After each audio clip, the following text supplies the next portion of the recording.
Quand on parle de la résurrection, là, il y a un obstacle. Parce qu'on ne comprend pas bien. Vous voyez, c'est impossible pour nous. Il faut faire le saut dans la foi et nous allons le voir. Alors je vais prendre d'abord l'exemple, dans ce préambule, dans cette introduction, d'un papa et d'une maman. Un père et une mère peuvent donner beaucoup de bonnes choses à leurs enfants.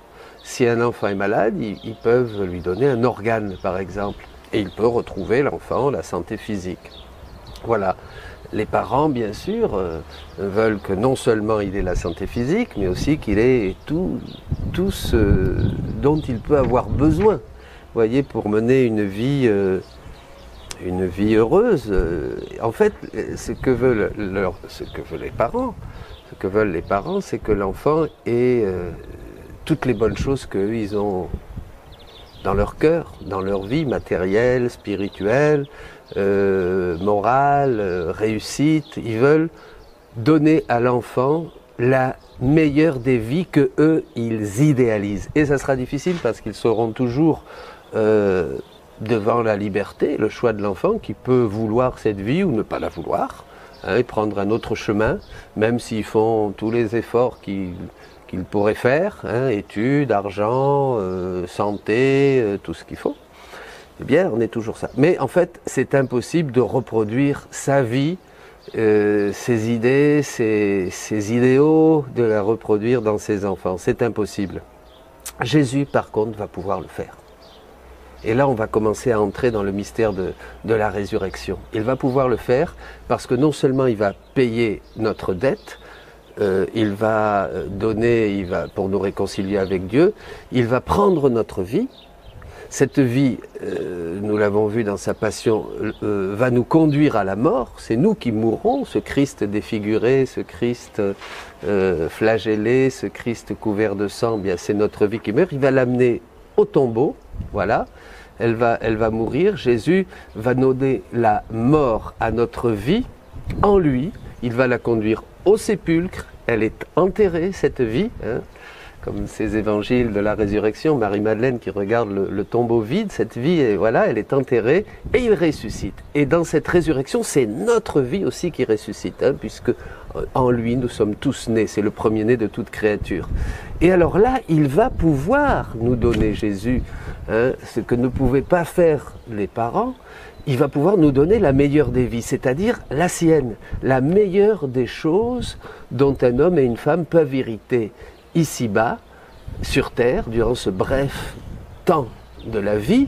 Eh bien, c'est la vie du Christ ressuscité, c'est la vie de Jésus. Je suis venu pour que vous ayez la vie et que vous l'ayez en abondance. Voilà donc ce qui est extraordinaire, mes amis. Mais il faut faire ce saut dans la foi. Il faut faire ce saut dans la foi pour vivre avec lui. Si nous mourrons avec lui, nous vivrons, dira l'apôtre Paul dans la deuxième à Timothée. Alors, le saut dans la foi, c'est plus difficile, mais là, nous entrons et nous nous identifions avec la vie du ressuscité. Voilà. Et il nous donne ce qu'il est. Maintenant, dans sa résurrection, si les parents ne pouvaient pas le faire, nous allons pouvoir prendre ce qu'est Jésus, son intérieur, sa vie même, ses attributs, toute sa divinité. Donc là, tout resplendit et tout est... Je vous donne ma vie et je vous la donne en abondance, dira le chapitre 10 de Saint Jean, verset 10. Là, nous allons pouvoir prendre tout ce qu'il est, l'utiliser, si je peux, permettez-moi la parole, utiliser tout ce qu'il est, l'achever, le faire nôtre, ajouter notre petite vie de joie, de bonheur, de souffrance, de prière, de réparation, en la fusionnant dans la sienne, hein, l'acte le plus grand et le plus solennel que l'homme peut faire, dira Jésus à Louisa, c'est de fusionner, hein, dans l'humanité du Christ. Entre en moi, prends tout ce que tu veux en moi, tu me trouveras moi et toutes les créatures, dit Jésus à Louisa. Et alors là, nous entrons dans la vie nouvelle et nous faisons nôtre tout ce que Jésus, comme un bon papa, veut nous donner tout son intérieur, toutes ses richesses, toute sa divinité. Voilà. Hein, alors nous pensons aux parents, ils voudraient bien sûr que les parents voudraient faire cela, mais c'est impossible. Par contre, Dieu, notre Père, comme le meilleur des papas, Si vous qui êtes mauvais, vous savez donner de bonnes choses à vos enfants, combien plus le Père Céleste donnera de bonnes choses à ses enfants. Et bien comme le meilleur des papas, ce Dieu, ce Père qui a tant aimé le monde, nous a donné son Fils unique pour que tout homme qui croit en lui, par ce sceau de la foi, puisse recevoir la vie, ne pas mourir, mais avoir la vie et la vie en abondance, dira Jean au chapitre 3, verset 16. C'est extraordinaire. Voilà. Et nous sommes et nous devenons semblables à Jésus, nous sommes transformés en Jésus avec tous les biens, tous les dons du ciel. Tout est caché dans le Christ, vous voyez. Tout est caché dans le Christ, dira l'Épître aux Colossiens au chapitre 2, verset 3. Et à ce moment-là, nous découvrons, je reviens à cette jeune femme qui me disait, oui, plus j'avance dans la lecture du livre du ciel, plus c'est merveilleux. Bien, qu'est-ce qui se passe? Cette troisième œuvre de Dieu, l'œuvre du Saint-Esprit, qui en ces temps, dit la liturgie eucharistique, achève toute sanctification, la nouvelle Pentecôte, eh bien, ce Saint-Esprit nous visite, nous transmet, nous infuse, voyez, tous les trésors de l'humanité du Christ, puis c'est le désir du Père, voilà, ça c'est ce que dit Saint Jean, dans la première lettre de Saint Jean, chapitre 3, verset 2. Et alors là, on découvre de plus en plus Dieu parce qu'on lui ressemble de plus en plus. Et nous allons revenir sur ça. Dans cette bonne terre de nos cœurs, voilà, le Seigneur nous donne tous nos trésors. À nous qui sommes ses résidences, comme il le dit à Louisa.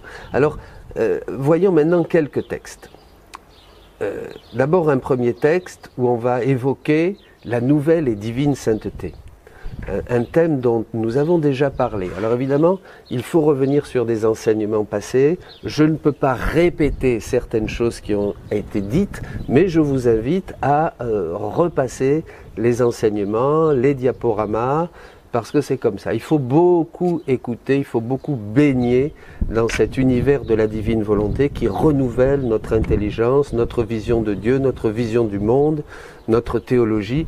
C'est vraiment, voilà, parce que c'est le ciel ouvert. Alors n'hésitez pas, ne vous inquiétez plus, on avance doucement, peu à peu.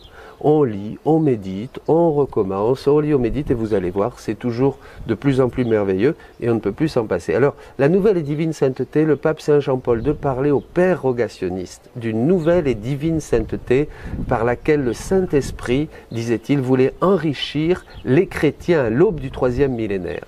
C'est dans l'Observatore Romano le 9 juillet 1997. Alors ça, c'est au père rogationniste pour les 100 ans de leur fondation. Et le fondateur était le père, maintenant canonisé, Saint Annibale Maria di Francia, le confesseur de Louisa. Donc, Saint Jean-Paul II avait médité les écrits du père, Saint Annibale Maria di Francia, qui était imprégné évidemment de Louisa et qui était un convaincu et qui est un des premiers à accueillir bien sûr ce grand don de la divine volonté. Vous voyez comme c'est intéressant. Et c'est vrai que c'est une nouvelle et divine sainteté. Jésus dit à Louisa, « Ah ma fille, seulement ma volonté apporte le vrai bonheur. » Oui, attendez, parce que non, je reviens en arrière là. « Ma fille, en créant le ciel, j'ai en premier lieu créé les petits luminaires et ensuite le soleil comme grand luminaire, lui donnant une lumière qui éclipse toutes les étoiles et le constitue roi des étoiles et de toute la nature. C'est ma coutume de faire d'abord les choses mineures et ensuite les choses majeures, comme le couronnement des premières. Le soleil, mon porte-parole, représente les âmes dont la sainteté sera dans ma volonté. Vous voyez, il y a une sainteté avant et maintenant il y a une sainteté dans sa volonté. Les saints qui ont vécu dans le reflet de mon humanité, dans l'ombre de ma volonté, seront les étoiles. Quoique venant après, ceux qui auront formé leur sainteté dans ma volonté seront les soleils. Ça, c'est très très important. Alors, c'est difficile à certains, ça, parce qu'ils se disent, mais alors, mais comment on va dépasser Sainte Thérèse de l'Enfant Jésus, le Padre Pio? Et non, il n'y a pas d'abord de concurrence entre Abraham, Isaïe, Jean le Baptiste, Pierre, Paul. tout le monde fait partie du corps du Christ et chacun, au fil de l'histoire, apporte ce que Dieu veut, hein, et pour en faire bénéficier tout le corps, toute l'Église, bien sûr. Donc il n'y a pas de compétition, de concurrence et de jalousie. Ça c'est des choses qui sont en nous, les hommes. Alors nous jetons ça sur les autres. Mais c'est parce que nous sommes, voilà, dans la compétition, dans la jalousie, dans le regard, etc. Mais chez Dieu, il n'y a pas de tout ça. On est, voilà, c'est tout. Voilà, c'est Dieu. Bon, alors, il n'y a pas, donc ça c'est important. Et bien sûr que non. Au contraire, les saints qui ont vécu à l'ombre de l'humanité, c'est-à-dire l'imitation de Jésus-Christ. Jésus-Christ, dans les évangiles, a manifesté son humanité dans une beauté, vous voyez, extraordinaire. Et nous avons vu ces hommes et ces femmes, je pense à Mère Teresa de Calcutta, à Saint François, à une Sainte Thérèse, à une Sainte Catherine de Sienne, à un Padre Pio, à une Marthe Robin, et puis les saints les saints des dernières décennies, à la fin du siècle dernier, là, les grands, la bienheureuse Dina Bilanger, la bienheureuse Conchita Cabrera, où là le Saint-Esprit était à la frontière de faire cette œuvre merveilleuse qu'il accomplira en Louisa, qui est la première, puisque c'est la première en qui le Saint-Esprit a pu vraiment, en qui Dieu, la première qui a vécu, voyez, dans la divine volonté. Parce que Dieu commence toujours, je vous renvoie à un autre diaporama, à faire les choses avec une personne et puis avec toutes. Voilà, quoique venant après, donc, ces saints seront des soleils. C'est comme ça. J'ai procédé de cette manière concernant la rédemption. Ma naissance fut sans fanfare devant les hommes. Mon enfance n'eut pas la splendeur des grandes choses de ma vie, des grandes choses. Ma vie à Nazareth fut si cachée que j'étais ignoré de tous. Je me suis astreint aux choses les plus petites et les plus communes de la vie terrestre. Dans ma vie publique, il y eut quelques grandeurs. Cependant, qui connut ma divinité ? Personne, dit Jésus. Pas même tous les apôtres. Je suis passé au milieu d'eux. Je suis passé au milieu de la multitude comme un homme ordinaire, tant et si bien que tous pouvaient m'approcher, me parler et même me mépriser comme c'est arrivé. J'interrompis Jésus, dit Louisa en lui disant « Mon Jésus, Jésus, mon amour, que ces temps étaient heureux, quelle chance avaient les gens qui, s'ils le voulaient, pouvaient t'approcher et parler avec toi. » Alors là, Jésus va parler du vrai bonheur. Et ça, c'est une belle parole de consolation pour vous, mes amis, pour nous tous. Jésus reprit, « Ah, ma fille, seulement ma volonté apporte le vrai bonheur. » Voyez, seulement ma volonté apporte le vrai bonheur.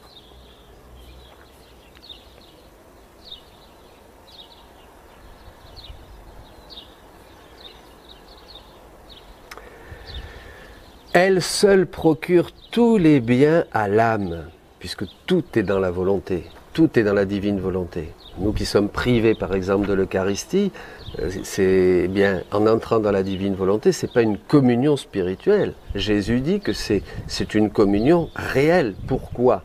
Mais parce que dans la divine volonté, nous sommes à la source du sacrement. C'est elle qui a créé l'Eucharistie le jour de l'institution de la première scène, et nous sommes là. Voyez, mes amis. Eh oui, comme l'adoration, nous n'allons plus à Jérusalem pour adorer et dire à Jésus à la femme samaritaine, nous adorons en esprit en vérité. Déjà, ça se profile dans le Nouveau Testament. Mais là, nous sommes donc, c'est ce qu'enseigne Jésus. Évidemment, pardonnez-moi, on ne peut pas toucher tous les thèmes que cela soulève dans vos cœurs au fur et à mesure que nous partageons sur la divine volonté. C'est impossible. Donc c'est normal qu'il y ait des questions qui soient en suspens. Tout le monde passe par là et puis après ça se résout, on comprend. L'important c'est un cœur d'enfant pour accueillir ces trésors du ciel. Si vous ne redevenez pas comme des petits enfants, vous n'entrerez pas dans le royaume de la divine volonté. Alors continuons. Le vrai bonheur. Seules les âmes qui auront vécu dans ma volonté seront reines auprès de mon trône parce qu'elles seront nées de ma volonté. Je dois te signaler que les personnes de mon entourage n'étaient pas généralement heureuses. Plusieurs me voyaient sans me connaître parce que ma volonté n'était pas le centre de leur vie. Ça, c'est très important. Dès qu'on fait un échange, l'échange de vie qui est la base de la vie dans la divine volonté, tout de suite, qu'est-ce qui se passe ? il y a une lumière qui naît. Jésus dit que le soleil se lève dans notre cœur. Donc on commence à voir les choses différemment. C'est impressionnant, c'est une vraie illumination sur nous-mêmes, sur le monde et sur Dieu. C'est une expérience spirituelle, mais c'est normal puisque Dieu est vivant. Donc on ne peut connaître Dieu qu'en l'expérimentant dans la vie, dans la prière, à travers la souffrance, à travers la joie, à travers ces communications, dit le catéchisme, numéro 521, qu'il veut nous donner. Pour que nous puissions entrer dans son mystère et vivre son mystère et que lui le vive en nous. Bon, donc le centre de leur vie. Pour cette raison, même s'ils m'ont vu, ils demeurèrent tristes. Vous voyez ? Ben oui, tristes, comme ça, sans plus. Seulement celles qui ont eu le bonheur de recevoir les semences de ma volonté, dans leur cœur se disposèrent à la joie de me voir ressusciter. Eh bien ça, c'est ce que nous vivons. Nous ne vivons pas du jour au lendemain dans la divine volonté de mode continu, ça serait le ciel, nous serions vraiment comme Louisa, mais nous faisons des actes dans la divine volonté. Et chaque acte, dit Jésus, eh bien c'est une semence de gloire, de lumière qui envahit notre âme et qui nous transforme. Ce sont des vérités que Jésus nous révèle, qui vont et qui nous transforment. Donc on reçoit ces semences et ça nous permet de voir Jésus. De le voir, d'avoir une vision spirituelle du Christ, vous voyez, et c'est ça qui change tout. C'est une intimité qui va plus loin, c'est une intimité qui est, je sais pas, vous voyez ce que je veux dire, c'est qui est plus intime, plus belle, plus palpable, plus visible. Ce ne sont pas des grâces sensibles nécessairement, pas des grâces sensibles. Ce pas des grâces, des touches sensibles du Saint-Esprit dans notre émotion, dans nos sentiments, comme on le connaît, par exemple dans des expériences spirituelles, dans le renouveau, dans la louange. Ça, ce sont des grâces qui nous réveillent, qui Dieu nous touche. Mais là, c'est plus profond. Vous voyez ce que je veux dire ? Bon, on voit le Christ. L'apogée de la rédemption fut ma résurrection. Plus qu'un soleil resplendissant, comme aujourd'hui, ma résurrection corona mon humanité, faisant briller toutes mes actions, même les plus petites. Elle fut une merveille d'une telle splendeur qu'elle stupéfia le ciel et la terre. La résurrection est le fondement et l'achèvement de tous les biens. Elle sera la couronne et la gloire de tous les saints. Ma résurrection est le vrai soleil qui glorifia mon humanité. Elle est le soleil de la religion catholique, la gloire de tous les chrétiens. Tous les chrétiens. L'autre jour, un frère protestant m'a écrit, nous a appelé, m'a dit c'est formidable ça, la divine volonté, il était touché. Vous voyez, tous les chrétiens. Je crois qu'il y a une grande unité qui va se faire dans le royaume de la divine volonté. Comme c'est une Pentecôte, l'unité vient d'en haut, bien sûr. Nous sommes tous frères. Ma résurrection symbolise les âmes qui formeront leur sainteté dans ma volonté. Les siècles passés, les saints des siècles passés ont symbolisé plutôt celles des œuvres de mon humanité. Ils n'ont pas reçu, les saints des siècles passés sont symbolisés par mon humanité. Et c'est bien ce que durant 2000 ans, toutes les écoles, toutes les spiritualités ont essayé d'imiter l'humanité du Christ. Et ils ont vécu à l'ombre de l'humanité du Christ, vous voyez. Bien qu'abandonnés à ma volonté, ces saints donc des siècles passés, qui étaient à l'ombre de l'humanité du Christ, eh bien, n'agissaient pas continuellement en elles. Ils étaient abandonnés. Ainsi, ils n'ont pas reçu l'empreinte du soleil de ma résurrection, mais plutôt celle des œuvres de mon humanité avant ma résurrection. Vous voyez cette comparaison que fait notre Seigneur Jésus, et qui est très lumineuse. Vous voyez, c'est très lumineuse parce qu'on voit combien la progression, vous voyez, comme on le voit, on ne peut pas douter de la sainteté d'Abraham, de Moïse, de grands patriarches de l'Ancien Testament, des actes héroïques, et la sainteté de tous ces saints que depuis 2000 ans ont enrichi l'histoire de l'Église. Bon, maintenant que nous entrons dans cet achèvement, dans l'ère du Saint-Esprit, à travers cette nouvelle Pentecôte, il est évident que nous allons avoir d'autres types de sainteté et que déjà des saints des siècles passés avaient prophétisé. Je pense à saint Louis-Marie Grignon de Montfort qui avait dit que les saints des derniers temps seront de grands arbres comme des cèdres gigantesques, hein, à côté des saints des premiers temps. Bon, alors, ces saints, Jésus dit, ils n'ont pas reçu l'empreinte. Ces saints sont nombreux. Ces saints à l'ombre qui ont imité l'humanité du Christ. Comme des étoiles, ils formeront un bel ornement dans le ciel de mon humanité. Les saints dans ma volonté, symbolisés par mon humanité ressuscitée, sont peu nombreux. Voilà, évidemment parce qu'on commence, il ne faut pas perdre espoir, il ne faut pas se décourager. Hein, Jésus, ils seront quand même... Voilà. Bon, mon humanité avant ma mort a été vue par les foules, mais peu ont vu mon humanité ressuscitée. Alors là, c'est important. Seulement les croyants les mieux disposés. Et, je peux le dire, seulement ceux qui possédaient le germe de la vie dans ma volonté. Le germe de la vie dans ma volonté. Vous voyez, comme c'est important, mes amis, cette phrase. C'est-à-dire ce que je vous disais, ceux qui désirent, ceux qui ont soif de vivre dans la divine volonté, ceux qui essayent de faire leurs petits actes de tous les jours dans la divine volonté, ceux qui lisent, voilà, ça c'est des germes qui nous permettent, et il le dit là tout de suite après Jésus, d'avoir cette vision de Jésus-Christ ressuscité, cette connaissance. Voyez, je peux dire, s'ils n'avaient pas eu ce germe, ils auraient manqué de la vision nécessaire pour voir mon humanité glorieuse et ressuscitée. Ces germes, ça nous ouvre le ciel et ça nous fait contempler Jésus ressuscité, de cette connaissance intime, spirituelle et nouvelle, si je peux dire. D'accord ? Voilà. Hein ? Et par suite, pour être des spectateurs de mon ascension au ciel. Ma résurrection symbolise les saints vivant dans ma volonté, parce que chaque action, chaque mot, chaque pas, etc., qu'ils font dans ma volonté est une résurrection divine, une empreinte de gloire, une sortie d'eux-mêmes et une entrée dans la divinité. C'est très simple. Jésus le redira tout au long des écrits de Louisa, qu'un petit acte fait dans la divine volonté, inviter la divine volonté dans un acte, balayer, manger, regarder, boire, dormir, prier, réparer, chaque acte est un acte divin, donc un acte éternel, un acte qui se multiplie à l'infini, un acte qui rejoint toutes les générations du passé, du présent, du futur. C'est un acte divin, c'est un acte qui se fond dans l'acte unique et éternel de Dieu. C'est grandiose, c'est extraordinaire. Mais déjà, j'aimais beaucoup cette phrase de Saint Jean de la Croix, un grand prophète, hein, qui disait que le plus petit acte de pur amour a plus de valeur pour toute l'Église que toutes les œuvres réunies. Voyez ? Bon.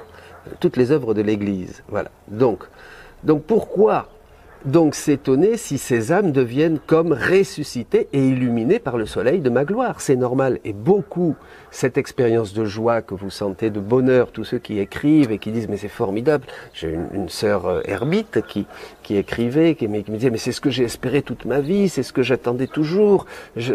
J'attendais ça, je ne savais pas quoi, mais maintenant ça y est, c'est ça. Mais voilà, c'est cette découverte, cette grande joie. Voyez, je vous annonce une grande joie, hein, qui transforme la vie et qui nous fait entrer dans ce royaume de la divine volonté. Voilà. Donc pourquoi s'en étonner, hein? Les âmes, pourquoi s'étonner si ces âmes deviennent comme ressuscitées et illuminées par ce soleil de ma gloire? Hélas, peu se disposent à cela, parce que même dans la sainteté, les âmes veulent quelque bien provenant d'elles-mêmes. Ah, ça c'est important. On reviendra sur ces choses-là. C'est que dans la sainteté humaine, évidemment, on recherche quand même les vertus, on recherche quand même d'acquérir quelque chose. Mais pas dans la sainteté divine. La sainteté dans ma volonté, dit Jésus, n'a rien qui soit propre. Donc on ne peut même pas se glorifier, vous voyez. On ne peut même pas se glorifier parce que c'est tout divin, c'est une sainteté divine, comme nous l'avons vu avec ce texte ce texte de Saint Jean-Paul II. Voilà. Être disposé à se dépouiller de tout est très exigeant. Voilà, ça c'est très exigeant. En conséquence, il n'y aura pas beaucoup d'âmes qui y parviendront. Toi, tu es du côté du petit nombre, sois toujours attentive à mes appels et dans un envol continuel. C'est le livre 12, au 15 avril 1919. Vous trouverez les textes que vous pouvez télécharger sur notre site et vous aurez aussi en ce temps de résurrection là, bientôt tous les textes, toute une série de textes sur la résurrection que nous méditons à la fin de chaque messe. Bon, voilà. Continuons. Jésus dit, mon humanité, c'est un autre texte, mon humanité lacérée, persécutée, à mort, crucifiée, représentait l'humanité malheureuse sans mon vouloir devant la justice divine. Et en chaque souffrance, elle appelait mon fiat à donner le baiser de paix aux créatures, afin de les rendre heureuses. Et je les appelais dans mon fiat pour mettre fin à la douloureuse passion de ma volonté. On ne va pas toucher ce thème, mais il faut voir que la grande passion, depuis le péché, 6000 ans, c'est la passion de la divine volonté qui reçoit cette mort de la part de la volonté humaine. Voyez. Alors, c'est un thème très très beau, hein, bien sûr très profond. La souffrance de Dieu depuis que l'homme a voulu faire sa volonté, hein, c'est-à-dire le péché originel. Voilà. Je les appelais dans mon pédagogue. Finalement, la mort préparait ma résurrection. Et celle-ci appelait toutes les créatures à ressusciter dans mon fiat divin. Dans mon divin fiat. Mon humanité blessée, déformée, méconnaissable, est ressuscitée en pleine santé, avec une beauté enchanteresse, glorieuse et triomphante. Elle préparait le triomphe, la gloire de ma volonté, appelant en elle toutes les créatures et demandant que chacune puisse ressusciter dans mon vouloir pour passer de l'état de cadavre à la vie, de laideur à la beauté, du malheur au bonheur. Mon humanité ressuscitée assure le royaume de ma volonté sur la terre. C'est-à-dire que vraiment, la résurrection symbolise, je vous disais, la nouvelle et divine sainteté, mais c'est l'homme nouveau, symbolise notre vie réelle, ce que nous sommes. C'est extraordinaire, ce que nous serons. Et là, c'est la foi qui nous permet de prendre possession, en nous appropriant, rappelez-vous. Faire ma volonté, c'est se soumettre comme un serviteur. Vivre dans ma volonté, c'est régner, c'est être possesseur, c'est nous approprier le don de Dieu. C'est complètement différent. C'est être propriétaire, dira Jésus. Elle était importante pour moi parce que je ne voulais pas partir, la résurrection, je ne voulais pas partir pour le ciel avant d'avoir pu donner tout, comme un bon papa, ce qui peut permettre aux créatures de rentrer à nouveau dans le royaume de mon vouloir. Vous voyez, nous sommes sortis du royaume de la divine volonté. Il y a eu toute cette préparation au long des siècles dans l'Ancien Testament, depuis la loi de Moïse, ce pédagogue, la loi, dira saint Paul. Il y a eu la foi en Jésus-Christ qui nous libère, qui nous sauve et qui nous donne cette effusion du Saint-Esprit le jour de Pentecôte pour nous laisser guérir, transformer, nous mettre à marcher, à courir, à aller vers les autres, à annoncer Jésus.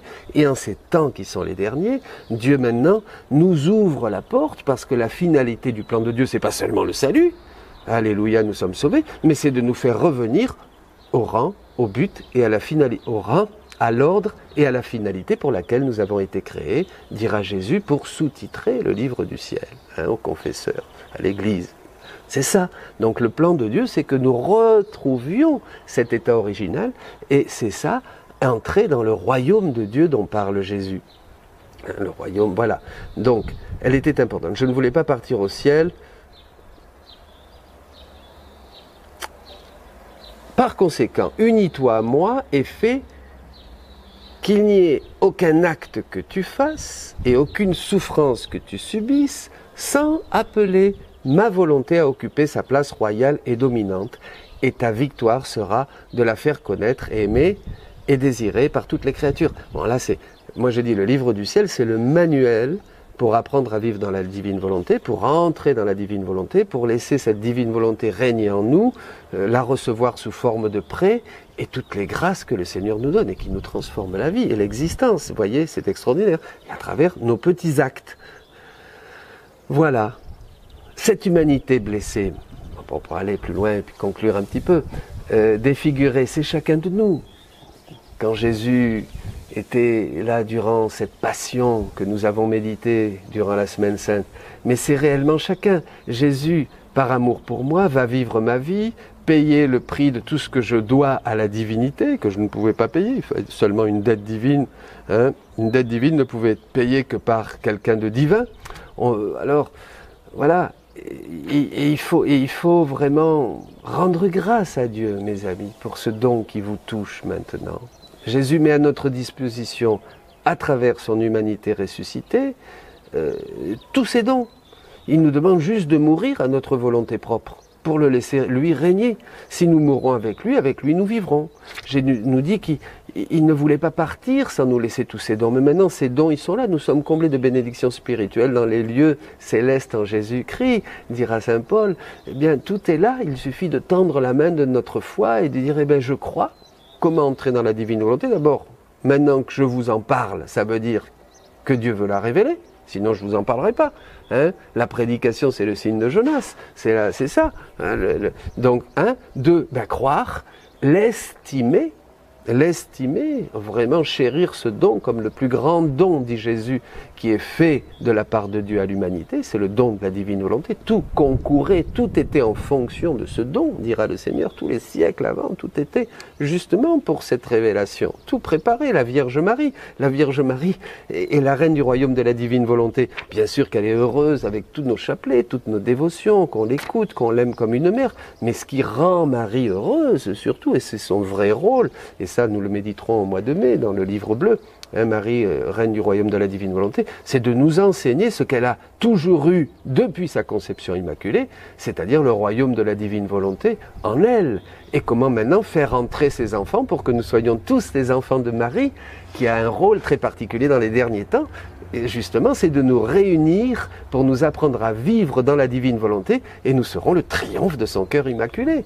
Et c'est ça, vous comprenez, il y a une vision, on voit comme s'accomplissent toutes les prophéties, toutes les lieux d'apparition, toutes les grâces que Marie a déversées sur l'humanité par sa prière. Elle est notre mère.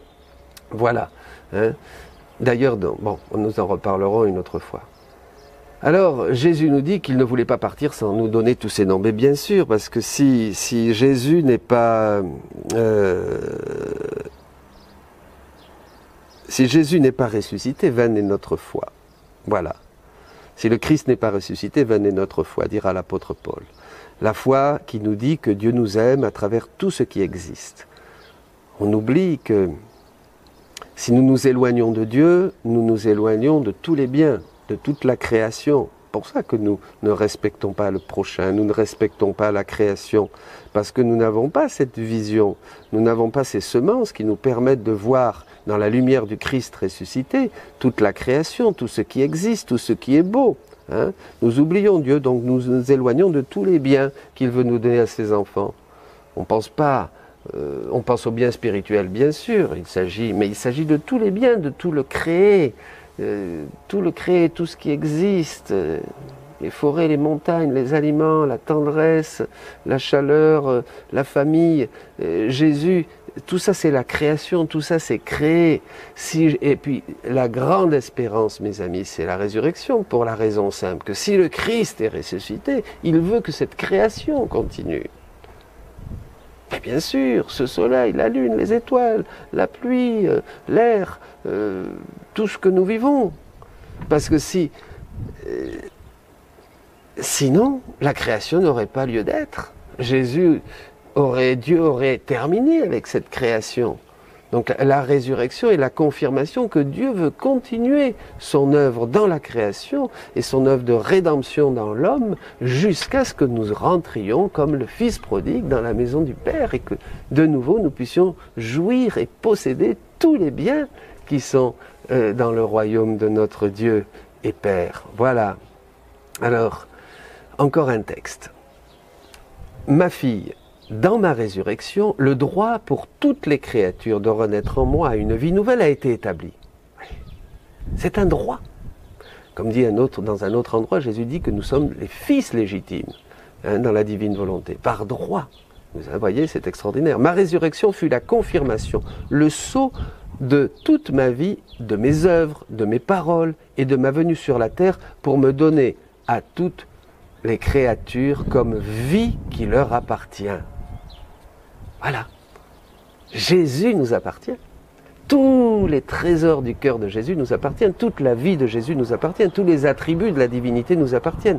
Ma résurrection fut le triomphe de toutes les créatures et la nouvelle conquête que chacun recevait de celui qui est mort pour toutes afin de leur donner la vie et les faire renaître dans ma résurrection. Voilà. Alors bon, il y a une note, je vous laisse quand vous méditerez le texte, il y a plusieurs notes qui peuvent enrichir notre réflexion. Hein. Ma résurrection fut le triomphe de toutes les créatures. Mais veux-tu savoir en quoi consiste la vraie résurrection de la créature? Ce n'est pas la fin de ses jours. Souvent on pense qu'on attend la récompense à la fin de nos jours, mais non. Mais alors, qu'elle vit encore sur terre. Quiconque vit dans ma volonté renaît à la lumière et peut dire « ma nuit est terminée ». Si vous entrez, mes amis, dans la divine volonté, la nuit est terminée. C'est la vie du ciel qui commence sur la terre. Ça, c'est quelque chose de très important.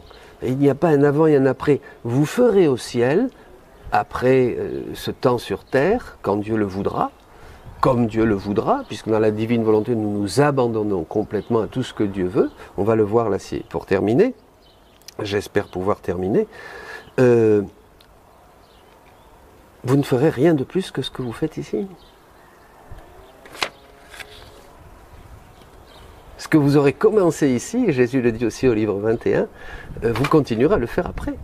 Vous irez chercher des âmes, vous travaillerez avec Dieu dans toutes les choses, vous rejoindrez Dieu dans toutes les choses créées, vous rejoindrez tous les cœurs, vous irez les chercher, vous irez les influencer, vous irez leur prêcher l'évangile, vous glorifierez le Seigneur, vous reprendrez la vie de tous les saints, les actions de tous les saints, et vous continuerez à faire.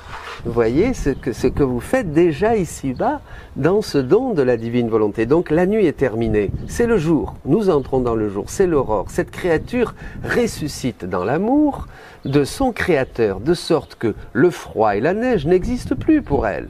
Elle ressent le sourire du printemps céleste, le printemps de l'Église.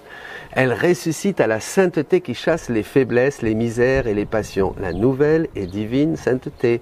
Elle ressuscite à tout ce qui est céleste. Et si elle regarde le ciel, la terre ou le soleil, elle les voit pour trouver les œuvres de son Créateur et avoir l'occasion de lui dire sa gloire et sa longue histoire d'amour. Oui, ça c'est très très beau. Celle qui vit dans mon vouloir peut dire comme l'ange aux pieuses femmes, lorsqu'elles sont venues au sépulcre, il est ressuscité, il n'est plus ici. La créature qui vit dans mon vouloir peut dire la même chose, ma volonté n'est plus avec moi, elle est ressuscitée dans le fiat. Ce sont les évangiles que nous méditons en ces jours de résurrection, cette octave de la résurrection. Les femmes vont au tombeau, c'est fini. Il n'est plus ici. Eh bien nous c'est pareil. Notre volonté, notre vie est morte avec Jésus, avec lui nous mourons, avec lui nous ressuscitons. Elle a été enterrée. Nous n'avons plus de vie propre. C'est Jésus maintenant qui répète sa vie en nous. Nous sommes seulement des réceptacles pour laisser Jésus répéter toute sa vie comme il veut, quand il veut, à sa guise, au moment où il veut. Nous n'avons même plus de désir personnel, ni de nous réaliser dans tel ou tel domaine, dans tel ou tel aspect de pastoral, ou de sainteté, ou de mystique, C'est fini. Jésus, fais de moi ce que tu veux. Voilà, c'est tout. Je te donne ma volonté, tu me donnes la tienne œuvre, règne en moi, et moi, je me fonds en elle. Voilà. Vous voyez, ça simplifie beaucoup la vie spirituelle. Voilà. Et alors, ma volonté ressuscitée. Je n'ai plus en mon pouvoir. Alors ça, c'est très important. Et si les circonstances de la vie, ça confirme ce que je vous disais, les occasions et les souffrances entourent la créature comme si elle cherchait entoure la créature comme si elle cherchait la volonté de la créature. Celle-ci peut répondre, vous voyez, c'est-à-dire le stimuli, les occasions, tout ce qui vient de la vie extérieure, frapper à la porte de notre vie, de notre cœur, de notre imagination, de notre sensibilité, toutes les circonstances, tout ce qui arrive, vous voyez, d'inattendu, un virus par exemple, voilà, hein. Celle-ci peut répondre, bon ben oui, mais ma volonté est ressuscitée. Je ne l'ai plus en mon pouvoir, j'ai en échange la divine volonté pour accueillir ceci, cela, cette chose, ce fait, cette circonstance, cette maladie, cette difficulté. Et avec sa lumière, je veux investir toute chose m'entourant, les circonstances, les souffrances, pour en former autant de conquêtes divines. C'est-à-dire que dans la divine volonté, le Seigneur va profiter de tout ce que nous pouvons vivre pour nous conquérir davantage et pour développer sa vie dans notre vie, avec notre petit fiat, bien sûr, notre oui, comme la Vierge Marie. Vous comprenez? C'est ça. Il vient nous conquérir et nous mettons notre oui dans sa vie pour ne faire plus qu'une seule vie qui monte vers le Père pour la glorifier. La vie de Jésus est la nôtre fondue dans la sienne. Voyez? Alors, celle qui vit dans notre vouloir trouve la vie dans les actes de son Jésus, ce que je vous disais, et notre volonté opérante, conquérante, triomphante, court toujours dans cette vie et nous donne tant de gloire que le ciel ne peut la contenir. Par conséquent, vis toujours dans notre vouloir, n'en sors jamais si tu veux être notre triomphe et notre gloire. Quel texte, mes amis, du volume 36, hein, le 20 avril 1938. Eh bien c'est ça, voilà, tout concourt au bien de ceux qui aiment Dieu. Eh bien, demandons la grâce de ne plus sortir de sa divine volonté. Quand nous en sortons, parce que nous sommes bien misérables, bien sûr, et les circonstances nous tirent à droite et à gauche, eh bien, vite on revient et on demande à Jésus. Jésus dit qu'il faut demander, c'est comme des lettres, il dit qu'on envoie pour le ciel. Il aime parce que chaque fois qu'on demande, chaque fois qu'on supplie, ça creuse en nous le vide, et ce vide le remplit la puissance de la divine volonté. Mes amis, demandez au Seigneur, regardez ce soleil qui inonde toutes choses. Je demande qu'il vous inonde là où vous êtes. Maintenant que vous écoutez ces enseignements célestes de votre serviteur, maintenant que vous écoutez ces paroles du ciel, ces écrits du livre du ciel, cette beauté, ces choses qui transcendent et qui dépassent tout ce que nous pouvions penser et imaginer, ces choses pour lesquelles et ces vérités pour lesquelles Dieu a tellement attendu pour leur révéler à ses créatures, ces petits, ces chéris que nous sommes. Eh bien aujourd'hui, recevez-les. C'est la résurrection de beaucoup d'entre vous, c'est la résurrection de vos vies, de vos esprits, de vos êtres, de tout ce que nous sommes. C'est dans la divine volonté qu'il y a le vrai bonheur, c'est dans la divine volonté que nous nous approprions la vie de Jésus-Christ, cette vie abondante qu'il nous donne aujourd'hui. Amen, fiat, soyez bénis.